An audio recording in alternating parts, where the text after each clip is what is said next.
Good morning and welcome to Better Thyself segment of Dr. Lamba's Awakening Call. We hear every day one needs to be courageous, whether it's disease, whether it's war, whether it's a day-to-day issue that confronts human beings. The most important ingredient of being successful is to face it with courage. And courage doesn't mean being foolhardy. It means use of your capabilities without flinching, without compromising. And courage can be of various kinds. It's not only the armed forces that show courage.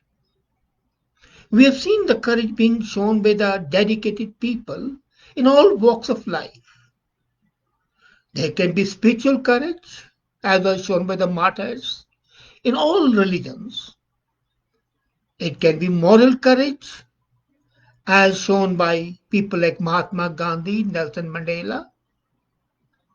It can be military courage, as shown by the winners of the Victoria Cross, or Paramveer Chakras, or the Medal of Honor. It can be courage shown in adherence to your ideas, your concepts, your values, the way Socrates, Bruno, Galileo showed their courage. And it can be sheer courage of moral force with capability to fight, shown by John Locke, shown by Montgomery, Rommel, and the names are legion. But then one thing is there, everyone relates to the risk in a different way. And the courage also is always relative to our attitudes, our neurological makeup and life experiences. Both have a major impact on our willingness to act boldly when the need arises. A pampered child normally would not be courageous. For the simple reason, he knows that his parents are going to come to his aid and help whenever the need is there. But a person who has been self confident, self reliant, and has faced some opposition would be more courageous. Second, it's your ethical values which gives you courage. If you have been taught to compromise, you would not be courageous. But if you have been taught to stick to your ideals and principles, howsoever, as I said earlier, not out of sheer bravado, but out of conviction, then you can have courage. Mostly courage is supposed to be innate. It is. But it would be absolutely wrong to say that courage is only an inborn quality. Courage can also be developed. There have been instances in the different eras when we have seen an absolutely non-violent person, compliant person take up the arms and fight with courage. And not because of anything else, but ultimately the worm also turned. Or the impact of somebody else was so much that the hidden conscience, the hidden ethical values came alive and the person developed courage. Now the question arises how you can develop courage. If it's something which can be taught, it can be taught as I said earlier, so you can develop it. There are miniature acts of assertiveness that can help you grow accustomed to going out on a limb. Small acts and small principles that you're not going to tell a lie, that you're not going to compromise, that you're not going to make people happy just for the sake of keeping happy. But if you feel that they really deserve to be happy, then make them happy. that you're not going to be yes man, that you're not going to be flatterer, that you're not going to depend on others for adhering to your values, your ideas. Then you can develop courage. So the first is you start with small moves, small miniature acts of assertiveness. Yes, I am. And here is my grouse with the so-called proponents of spiritualism who says there should be no ego. If you have no ego, you can never be courageous. Let's be very clear. You have to have ego. You have to have, because ego feeds your confidence, and your confidence is the base of your courage. And when you are feeling an urge to pull back, many times you'll feel it, well, why should I do it? And you have the urge to pull back, and pull back can be because of various reasons. The instinctive desire not to fight, the pullback by the family, the pullback because of economic reasons or whatever. And then you imagine the worst outcome at that time. Stop. Don't go back. And then think what might happen if you don't act at all. That's why we say that more harm is done by a good man keeping quiet because he is capable and he has still not shown his courage. So you have got to weigh the pros and the cons of acting and not acting. And if your ideals are at stake, if your feelings are at stake, if your concepts are at stake, then you act. Build up a scenario, and this scenario would help you put the stakes in the full context, and then you can be courageous. But here are a few hints. As I said, first is if you want to build up courage, create scenarios. Imagine the best and the worst outcome, and then determine what factors you can control and what factors you cannot control. If it's something you cannot control, even in spite of all your effort, then either you're foolhardy or you're courageous, depends on you. But then courage would mean making your statement and saying, okay, I have done what I could. Why? That has shown the people that you have the courage to say so. If you can oppose people, say in a debate, in a social discussion, and say, okay, this is my opinion, but I don't want to vitiate the atmosphere, that itself is a proof of courage. Second thing you've got to do is recognize.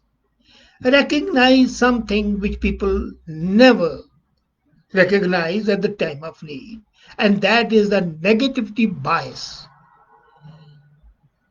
Control for our natural desire to focus on our negative news outcomes rather than the positive outcomes. Because when you are not controlling the negative outcomes, they'll be much more overwhelming and much more powerful.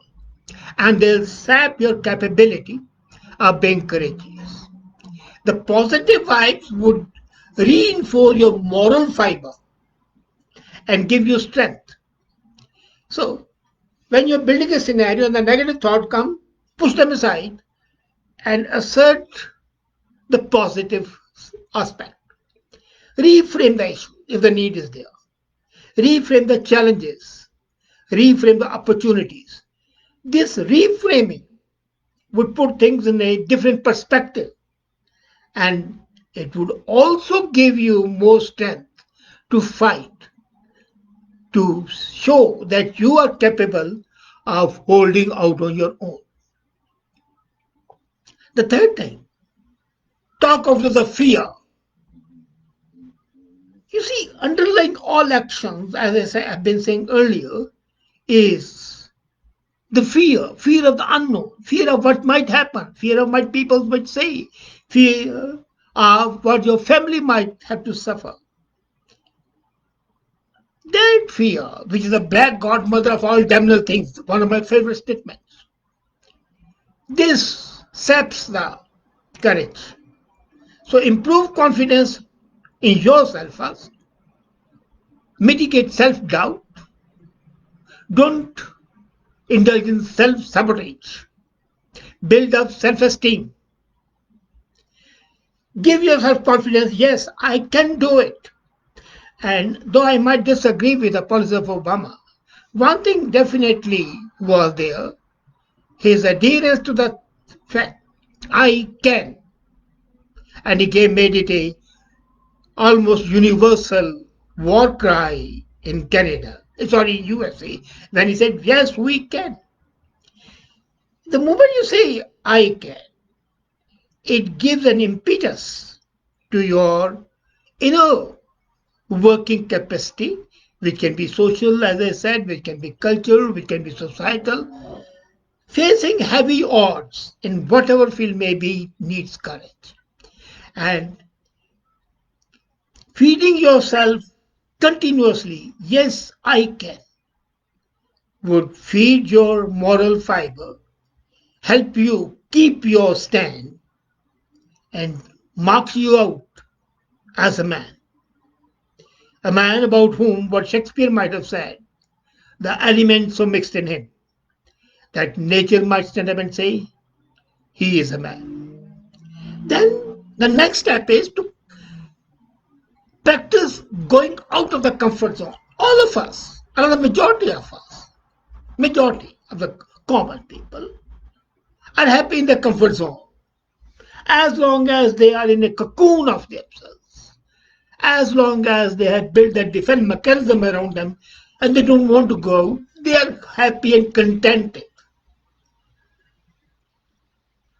You have got to choose the issues which are important to you.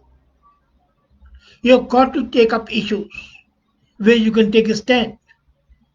Whether you choose a side and lean forward, or you draw back and go to sleep. But if you do the other thing, going to sleep, then you are not courageous. Don't forget that to prove that you're courageous, you have to step out of the comfort zone. Being courageous means something, and that's being in an uncomfortable position for yourself, for your family, for your friends, and the people who hold you dear. And those people will always tell you, no, why do it? And if you can resist that temptation of why do it and still do it, then you are courageous.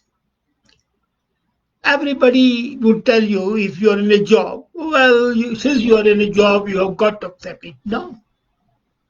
The acceptance of things without weighing them is a sign of cowardice.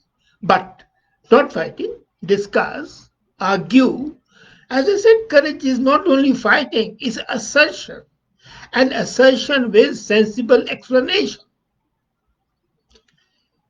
We misuse and misunderstand the term courage. So, talk of the fear, manage your comfort zone, leave it. By managing, I mean just don't care. The people who live in the comfort zone may be apparently very happy, but they are no better than living at the animal level.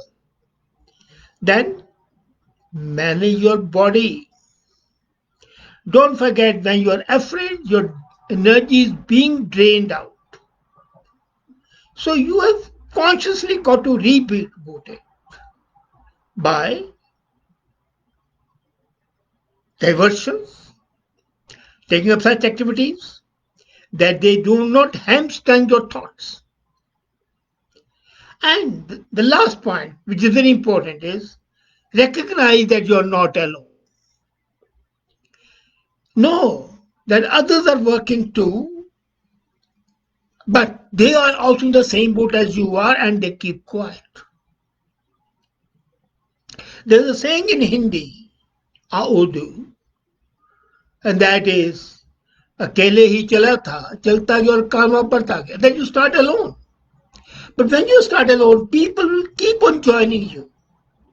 Take up the examples of any great religion.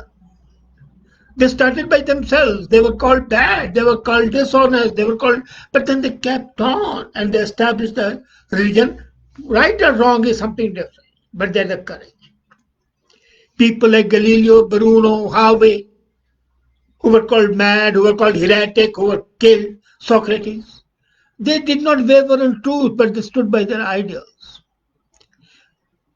They had fear, but then they took care that the body also is able to.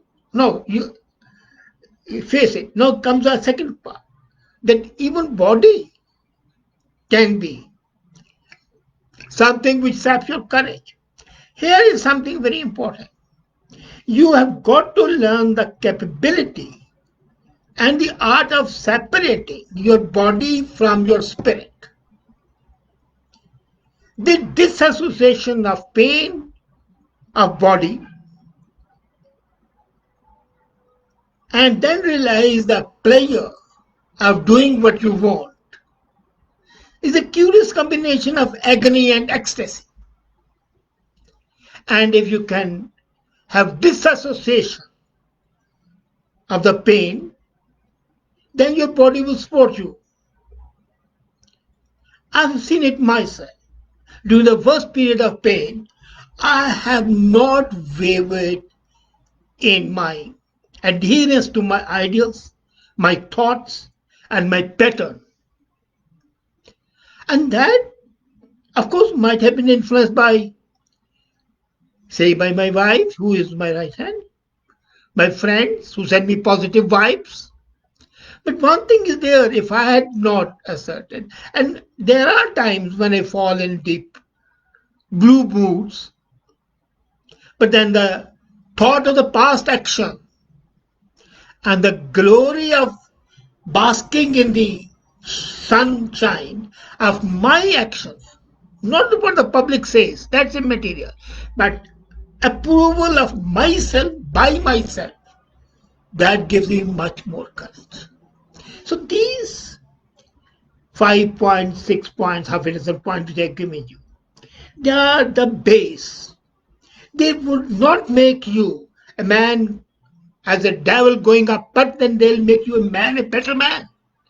And once you start on the road to being courageous, once you begin asserting yourself, once you begin saying no when the need is there, you are on the road to become a better person, a better human being. And that is what is required. Be courageous and win. Compromise is never, never acceptable. Learn that, because courage will teach you not to compromise, but to assert. Think about it. Thank you.